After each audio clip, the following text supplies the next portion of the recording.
So we've made it to page 2. What we're going to do here is solve graphically and actually use that as our work, not just substituting.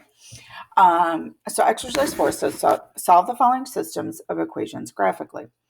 So what you're going to do now is put that into y1. And then since we're graphing a line, this is a review from the beginning of the year, you need to find 3 points that make that line. Pause the video, do that now. So you can see I have my line graphed. I went onto y equals, found points on the table, second graph, and I wrote 3 points down. Now, because we're doing systems, you must label your lines. If you don't, you will lose a point, and that's an awful way to lose a point.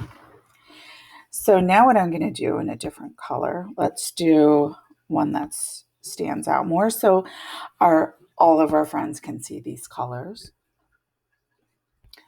You could put this into y2, but it's a little more difficult to read the table. What I would do is go back to the y equals, clear the first one out and type that one in, and then copy some points down on the table. Okay, so I did that. Now I'm going to label my line y equals 2 minus x. So our solution is where the two things crisscross, which is this point right here. So somewhere you have to write 1, 2, 3. You have to write the solution. I prefer graphing to substituting in. I think that just takes too stinking long. The only tricky thing about this is if you have to solve for y. So for this next problem, number 5, try to fill in the blanks. You have a word bank right here. True, intersection, solutions, both.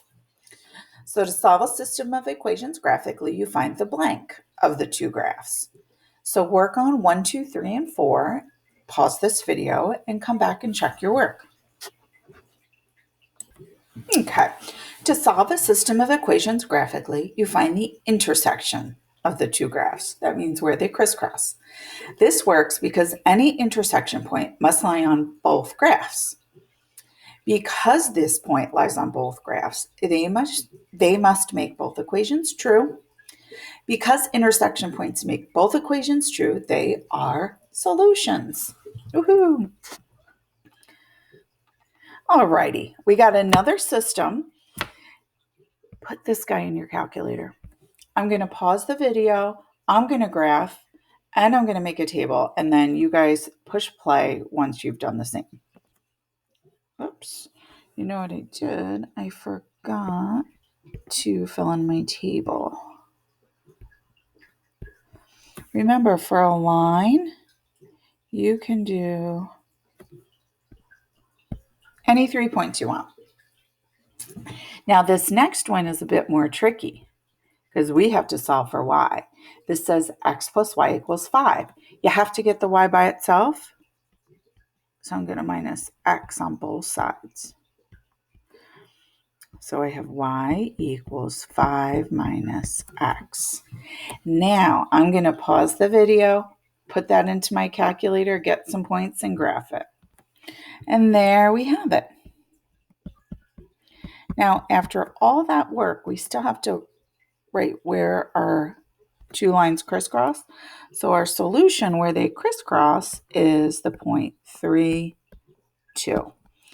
What that means is if you put a 3 in for x and a 2 in for y, both of those equations would be true.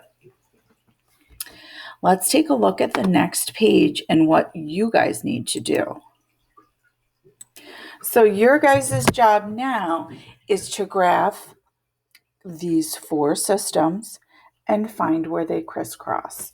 What you're going to do, put each equation into y equals, make a table, graph it, and find where the two lines crisscross.